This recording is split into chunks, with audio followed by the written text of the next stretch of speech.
Salam, bugün ingilis dilində test həll edərkən abituriyentlərimizin ən çox səhv etdiyi mövzulardan birinə mübtəda ilə xəbərin uzlaşmasına baxırıq və imtahanda qarşımıza çıxacaq əsas tələlərə, onların 5 saniyəlik həll yollarına baxacağıq.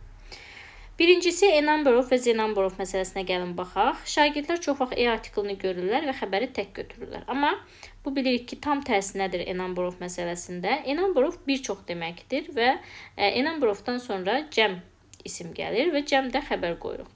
The number of isə sayı, miqdarı deməkdir. Yəni a number of çoxlu deməkdir. The number of isə sayı deməkdir. Məsələn, mən bura bir isim qoysam, students qoysam, a number of students yəni çoxlu şagirdlər deməkdir.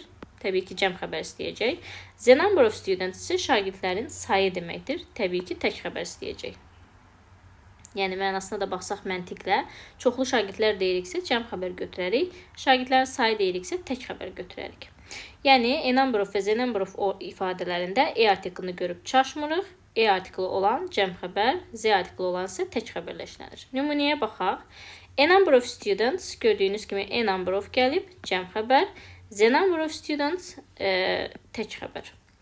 Keçirik ikinci məsələmizə. İkinci məsələmiz, əgər iki isim along with, as well as, together with ilə bağlanıbsa, biz hansı ismə görə xəbəri təyin etməliyik? Burada əgər along with, as well as, together with olarsa uşaqlar, biz başdakı ismə baxırıq. Yəni, birinci ismə baxırıq. Gəlin nümunəyə baxaq. The teacher, along with his students, is coming. Teacher sözü birinci gəldiyi üçün biz xəbəri is götürürük. Are götürmürük. Yəni, studentsə görə şagirdlər çaşıb are yazırlar. Amma along with ilə bağlanarsa, biz birinci mübtədəyə görə qoyuruq. Birinci mübtədamız, the teacher is coming. Çünki mübtədamız teacherdir, ondan söhbət gedir. The teacher is coming. Və beləliklə də teacher sözünə görə is götürəcəksiniz. Üçüncü məsələmiz neither nor, either or, not only but also məsələsidir.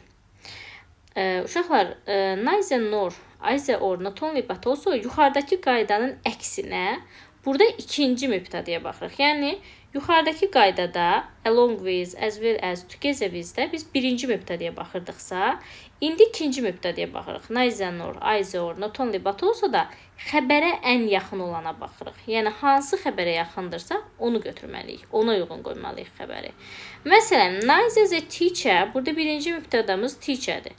Və nordan sonra ikinci mübtədamız gəlibdir. Xəbərə yaxın olan hansıdır? İkinci mübtəda. Ona görə də cəm götürürük.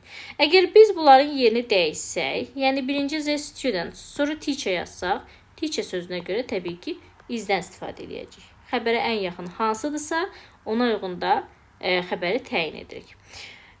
Dördüncü məsələmiz söz önü məsələsidir. Söz önü tələsidir, belə deyək. Uzun cümlələr verirlər.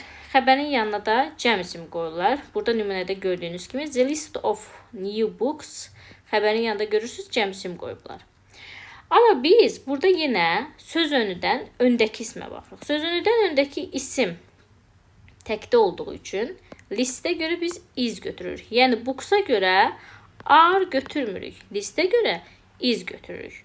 Books cəm olsa da of-dan əvvəlki the list tək olduğu üçün xəbərimiz is olur. Yəni, tək xəbər olur. Bu 4 qaydanı yadda saxlasanız, uzlaşma mövzusundakı testlərdə səhv etməyəcəksiniz.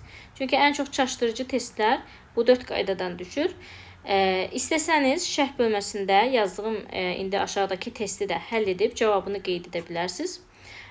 Doğru olub olmadığını qeyd edərəm. İndi gəlin aşağıdakı testimizə baxaq.